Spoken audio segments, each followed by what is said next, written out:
आशा की किरण। અને કોને ક્યાં હેત બંધાય કાંઈ નક્કી નહીં. હેત બંધાતા બંધાતા ભગવાન એકાંતિક સંતમાં બંધાઈ જાય અને ભગવાન બંધાઈ જાય જીવાત્માનો બેડો પાર થઈ જાય. કે જીવ ક્યાં હેત બાંધી બેસે કાંઈ નક્કી નહીં, કાંઈ નક્કી નહીં. ઇતિહાસમાં એવું લખાણું, ઇતિહાસમાં એવું લખાણું, ભરતો હરિજા મહારાજાને છોડી અને પિંગળા એક અશ્વપાલમાં હેત કર્યું. તમે કલ્પના તો કરો. અને અશ્વપાલે પિંગલા જેવી એક મહારાણી છોડી એક નર્તકી હેત કર્યું. બોલો કરો વાત. એટલે કોણ ક્યાં હેત કરે કાંઈ નક્કી નહીં. હેત કરતા કરતા કરતા કરતા કરતા જો ભગવાનમાં હેત થઈ જાય, ભગવાનના ખરેખર સંતમાં હેત થઈ જાય, ભક્તમાં હેત થઈ જાય, બેડો પાર.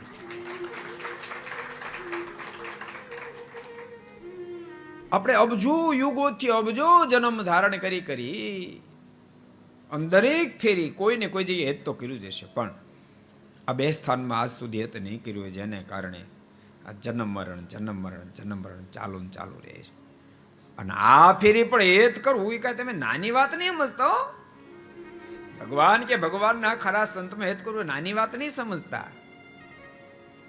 તો સાવ તમારો ગમતો મરોડી નાખે તેમ છતાં યશ થઈ જાય ત્યારે સમજવું કે હવે હેત ખરું.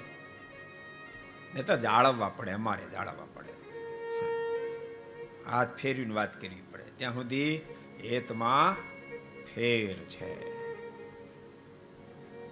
જે આદેશ થાય, જે આજ્ઞા થાય, આજ્ઞા કાંઈ પણ વિચાર કર્યા સિવાય શિરોધાર્ય કરી લે ત્યારે હેત કહેવાય, ત્યારે હેત કહેવાય. को पसंद आया हो तो लाइक करें और शेयर करना मत भूलिए.